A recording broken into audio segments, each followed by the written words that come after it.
అందరికీ సాయిరామండి. ఈరోజు కార్తీక పురాణం 3వ రోజు పారాయణం చేద్దామండి. కార్తీక మాసంలో కావేరీ స్నాన ఫలం తత్వనిష్ట చరితం విందాము. ఓ జనక మహారాజా వినుము.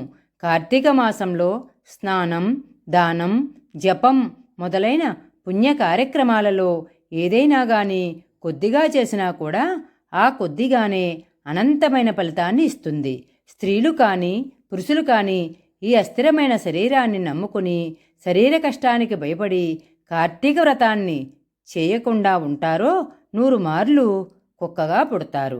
కార్తీక పౌర్ణమి రోజున స్నానం, దానం, ఉపవాసం చేయని వాళ్ళు 1,000,000 సార్లు చండాలురై పుడతారు. అలా చండాలురై పుట్టి బ్రహ్మ రాక్షసుడిగా మారిపోతారు. దీనికి కూడా ఒక కథ ఉంది, చెప్తాను విను. ఆంధ్రదేశంలో తత్వనిష్ఠుడనే ఒక బ్రాహ్మణుడు ఉండేవాడు.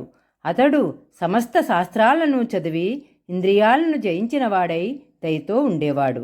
రాజా, ఆ బ్రాహ్మణుడు ఒకసారి తీర్థయాత్రకు వెళ్తూ ఒక గోదావరి తీరంలో ఒక పెద్ద మర్రి చెట్టు మీద 3 బ్రహ్మరాక్షసులను చూశాడు.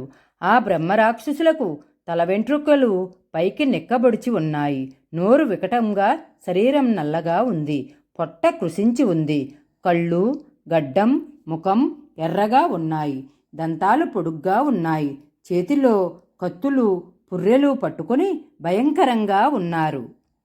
ఈ బ్రహ్మరాక్షసుల భయం చేత ఆ మర్రి చెట్టుకు 6 క్రోసుల దూరం వరకు మనుష్యులు కాని, పక్షులు కాని, మృగాలు కాని సంచరించేవి కాదు.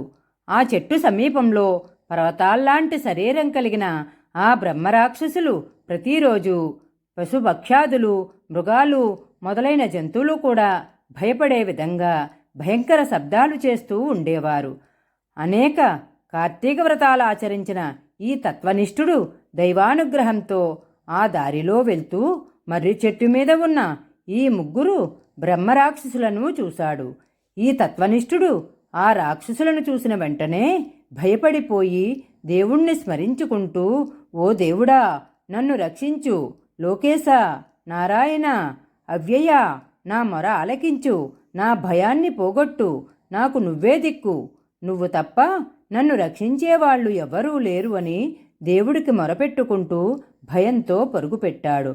ఈ పరిగెడుతున్న బ్రాహ్మణుని బ్రహ్మరాక్షసులు చూసి అతని తినేయాలనే ఆలోచనతో పట్టుకోవడానికి ఆ బ్రాహ్మణుని వెనుక బ్రహ్మరాక్షసులు కూడా పరుగు పెట్టసాగారు. అలా ఈ బ్రాహ్మణుడు కొంత దూరం పరుగు పెట్టిన తరువాత వెనక్కు తిరిగి చూడగానే ఆ బ్రాహ్మణుని దర్శనం వలన ఈ బ్రహ్మరాక్షసులకు జాతి స్మృతి కలిగింది.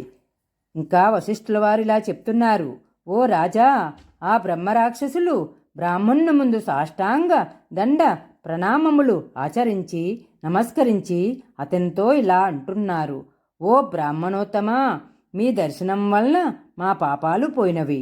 మీ రాక మాకు ఉపకారం చేసింది.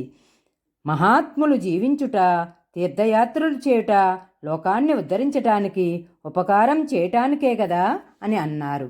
అప్పుడు బ్రాహ్మణుడు ఈ మాటలను ఆలకించి భయాన్ని వదిలి మంచి మనసుతో ఇలా అంటున్నాడు, మీరు ఎవరు, ఏమి చేయటం వలన మీకు ఇలాంటి రూపాలు వచ్చినవి, నాకు మొత్తం చెప్పండి అని అడిగాడు. అప్పుడు ఆ రాక్షసులు తాము చేసిన చెడ్డ పనులను తలుచుకుని ఆ బ్రాహ్మణునితో ఇట్లు చెప్తున్నారు. మొదటి బ్రహ్మరాక్షసుడు ఇలా చెప్తున్నాడు, అయ్యా, నేను పూర్వజన్మలో ద్రావిడ దేశంలో మందరమను గ్రామానికి గ్రామాధికారిని. చాలా నీచుడను. నా కుటుంబ లాభం కొరకు బ్రాహ్మణుల ధనం చాలా అపహరించితిని.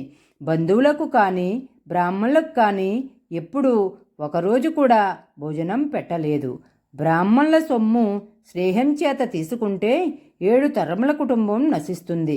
దొంగతనంగా బ్రాహ్మణుల ధనం తీసుకుంటే సూర్యచంద్ర నక్షత్రాలు ఉండునంత వరకు కుటుంబం నశిస్తుంది.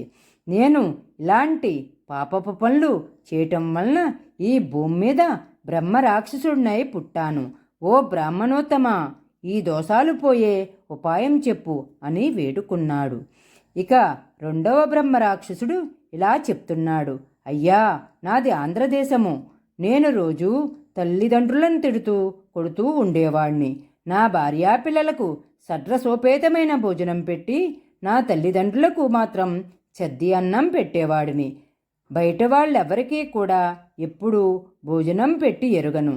ధనం మాత్రం బాగా సంపాదించాను. నేను చనిపోయిన తర్వాత యమలోకంలో 8 యుగాల వరకు యమబాధలను అనుభవించి తిరిగి బ్రహ్మరాక్షసుడినై భూమి మీద జన్మించితిని. ఓ బ్రాహ్మణుడా, నాకీ పాపములు పోయే ఉపాయం చెప్పి నన్ను ఉద్ధరించు అని వేడుకున్నాడు. తరువాత 3వ బ్రహ్మరాక్షసుడు నమస్కరించి ఇలా చెప్తున్నాడు. అయ్యా, నాది కూడా ఆంధ్రదేశమే. నేను బ్రాహ్మణుడను. విష్ణాలయం నందు స్వామికి అర్చకుడను. స్నానం సంధ్యావందనం మానివేసి స్వామి పూజను కూడా చేయకుండా పరనింద చేస్తూ కఠినంగా ఉంటూ దేవాలయములనందు భక్తులు వెలిగించే దీపాలలో నెయ్యి నూనెను అపహరించి వేశ్యాగృహాలలో దీపాలు పెట్టి దేవుడికి నైవేద్యం పెట్టే అన్నాన్ని నైవేద్యం పెట్టకుండా ఉండేవాడిని. నేను చనిపోయిన తరువాత యమలోకంలో అనేక బాధలను అనుభవించి తిరిగి భూమి మీద నానా విధాలైన జన్మలు జన్మించి చివరికి బ్రహ్మరాక్షసుణ్ణై పుట్టి ఈ మర్రి చెట్టు మీద ఉంటిని. ఓ బ్రాహ్మణోత్తమా, నన్ను రక్షింపుము. నాకీ బ్రహ్మరాక్షస జన్మ నుండి విముక్తిని చెయ్యి అని 3వ బ్రహ్మరాక్షసుడు వేడుకున్నాడు. తత్వనిష్ఠుడు ఈ 3 బ్రహ్మరాక్షసుల మాటలు విని, మీకేమీ భయము లేదు, మీరు బాధపడకండి, నేను కార్తీక స్నానం చేయటానికి వెళ్తున్నాను, నాతో మీరు కూడా రండి అని వారిని తీసుకుని వెళ్ళి కావేరీ నదిలో బ్రహ్మరాక్షసుల చేత స్నానము చేయించి వారికి బ్రహ్మరాక్షసత్వమును పోగొట్టెను. అముకానాం బ్రహ్మరాక్షసత్వ నివారణార్థం అస్యాం కావేర్యాం ప్రాతస్నానమహం కరిష్యే అని సంకల్పము చెప్పుకొని ఆ బ్రాహ్మణుడు విధిగా స్నానం చేసి ఆ రాక్షసులకు ఆ కావేరీ స్నాన ఫలమును ఇచ్చెను. వెంటనే ఆ బ్రహ్మరాక్షసులు 3 దివ్య రూపములు ధరించి వైకుంఠమునకు వెళ్ళిరి. ఓ జనక మహారాజా, విను. మోహము చేత కాని అజ్ఞానము చేత కాని కార్తీక మాసంలో శుక్ర నక్షత్రం ఉదయించినప్పుడు అంటే తెల్లవారుజామున కాని సూర్యోదయ కాలమందు కాని కావేరీ నది యందు స్నానం చేసి తరువాత శ్రీ మహావిష్ణువును పూజించిన వారికి 10,000 యజ్ఞములు చేసిన ఫలితం కలుగుతుంది. ఇందుకు సందేహం లేదు. కార్తీక మాసంలో ఏదోలాగా కావేరీ స్నానాన్ని తప్పకుండా చెయ్యాలి.